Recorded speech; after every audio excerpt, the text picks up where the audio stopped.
It was late November 1975 when I arrived in Amityville, Long Island, to stay with my cousin George Lutz and his family.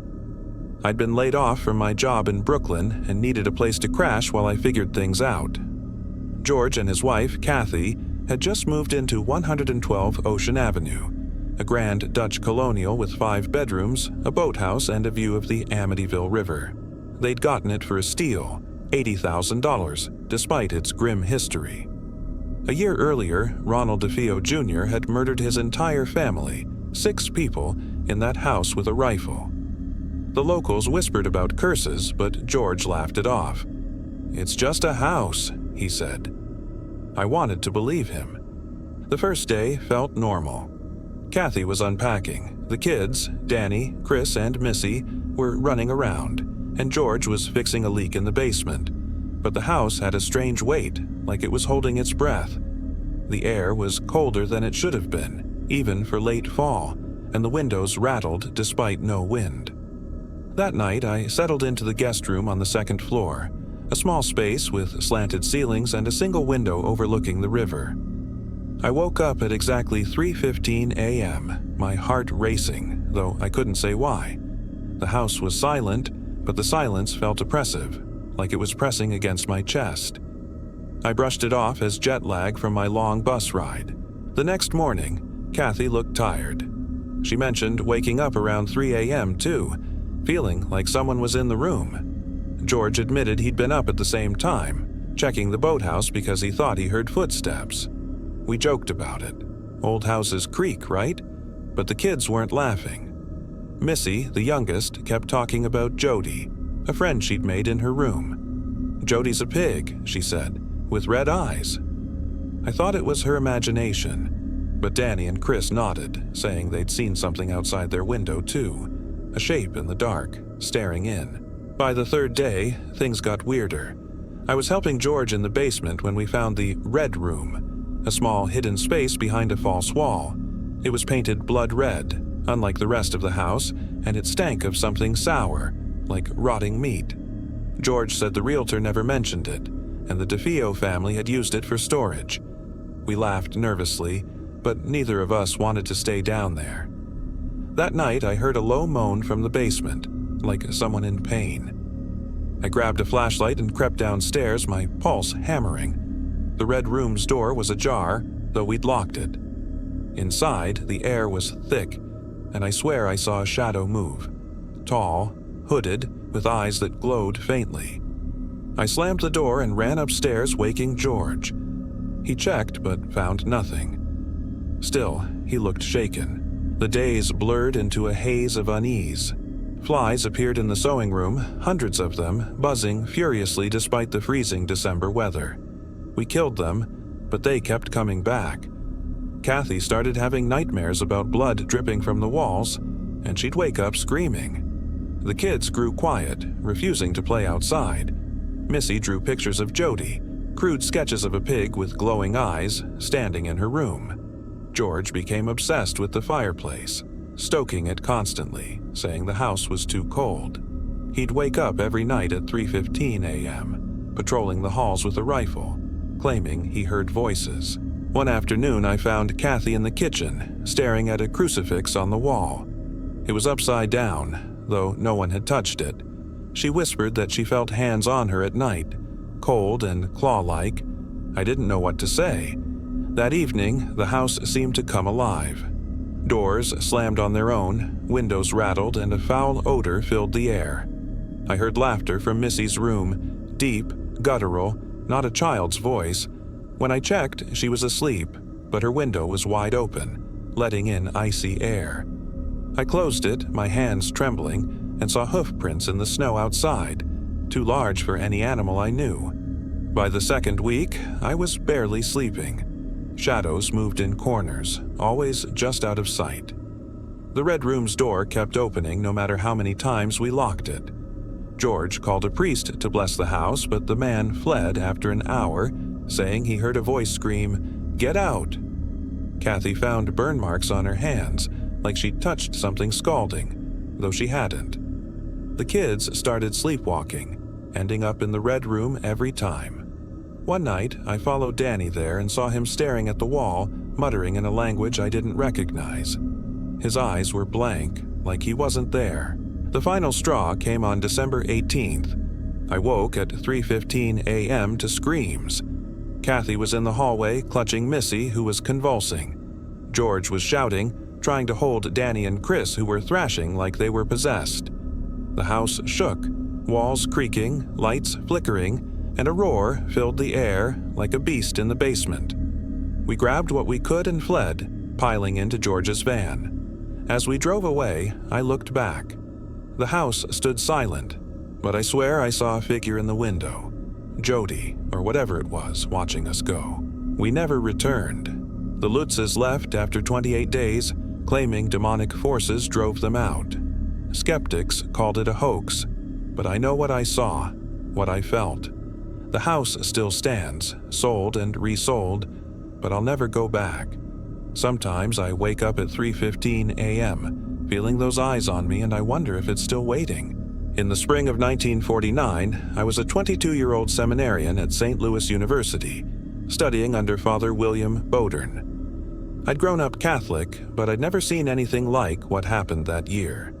It started with a call from a family in Maryland, desperate for help with their 14-year-old son, known only as Robbie to protect his identity. His mother said he was sick, not physically, but spiritually. Doctors had failed them, and strange things were happening. Furniture moving, voices in the night, scratches on his body. Father Bodern agreed to investigate, and I was assigned to assist. I thought it was a case of mental illness. I was wrong. We arrived at the family's home, a modest 2-story house in a quiet suburb. Robbie's mother greeted us, her face gaunt from exhaustion. She led us to his room, where Robbie sat on his bed, pale and thin, with dark circles under his eyes. He seemed normal at first, shy even, but then I saw the scratches, deep red welts across his chest, forming words like hell and go. They weren't self-inflicted.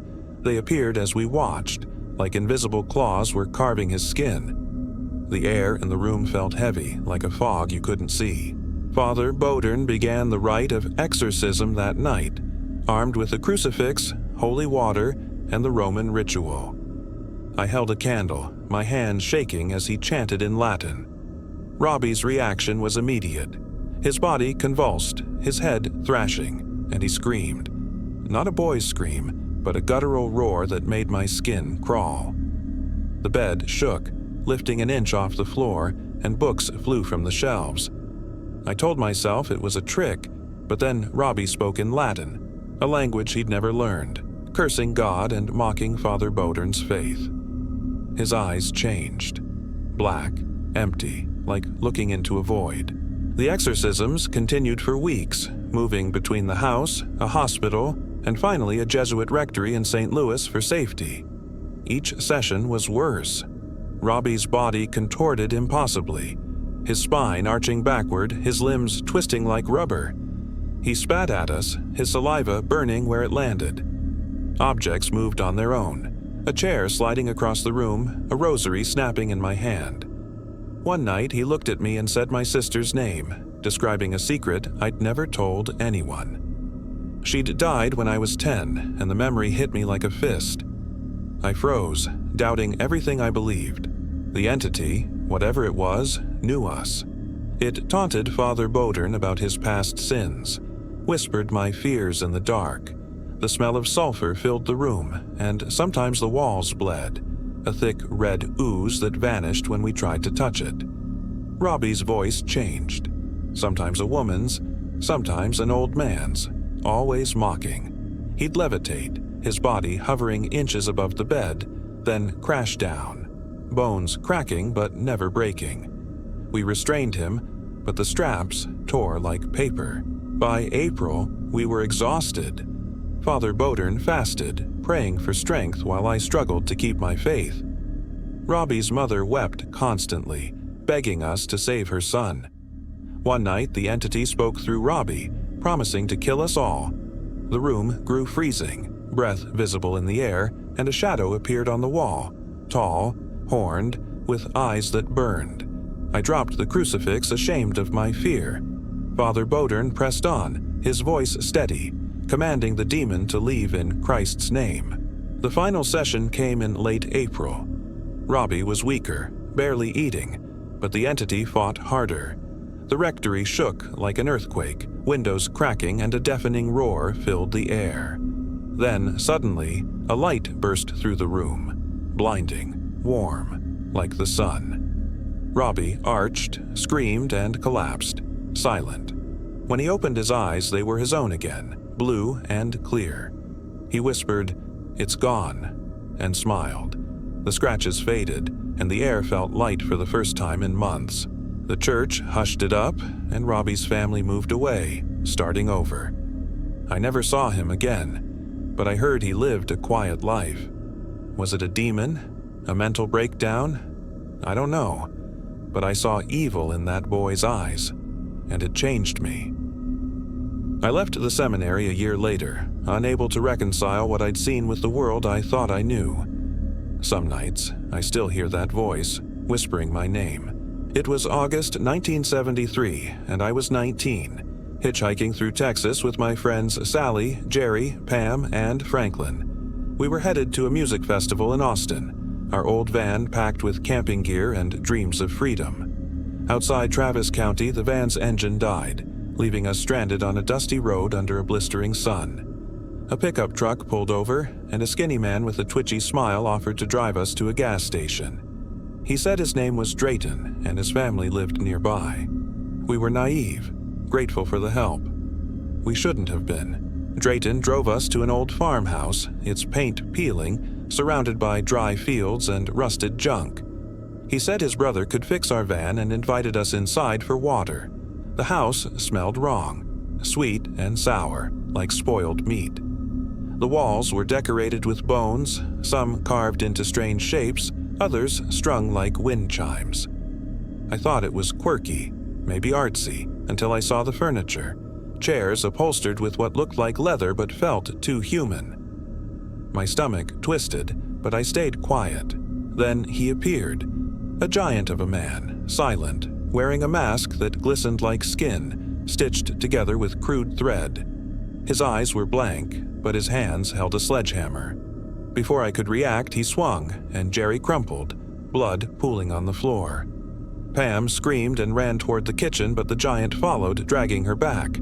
I heard her cries cut off by a grinding noise, a chainsaw. Sally grabbed my arm and we bolted for the door, but another man blocked us, wild-haired, cackling, waving the roaring saw like a toy. Franklin tried to fight but was cut down in seconds, his screams drowned by the blade. Sally and I hid in the attic, crawling through cobwebs, our breaths loud in the dark.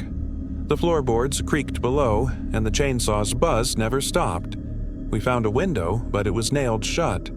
Sally was sobbing, and I was shaking, trying to pry the nails loose with my fingers.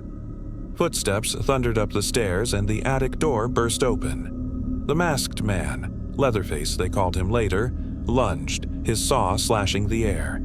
I shoved Sally toward a crawlspace and dove after her, splinters tearing my skin. We hid behind a pile of old trunks, barely breathing. They searched for hours, tearing the house apart. I heard Drayton yelling, calling us meat, and laughing.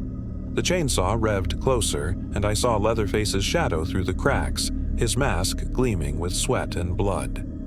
Sally whispered a prayer, and I clutched her hand, expecting the blade to find us. But he moved on, and we stayed there, frozen, until night fell. The house grew quiet, but the smell of death lingered. We crept downstairs, avoiding the bloodstains, and found a back door. Sally tripped, and I pulled her up, my heart in my throat. Outside, the moon lit the fields, and we ran, thorns tearing our legs. The chainsaw roared again, and Leatherface was behind us, faster than he should have been. His blade nicked my arm, and I screamed, blood soaking my shirt. Sally stumbled into a ditch, and I dove after her, hiding in the mud as he passed, his saw swinging wildly. We stayed there, trembling, until dawn, when a trucker's headlights appeared on the highway. I flagged him down, sobbing, and Sally climbed in, her face blank with shock. The police later linked the house to Ed Gein, a killer whose crimes inspired the family we'd met. They found bodies, skins, and masks made from human faces. Sally survived, but Jerry, Pam, and Franklin were gone. I still see that house in my dreams, hear the chainsaws scream. I escaped, but part of me never left that night in Texas.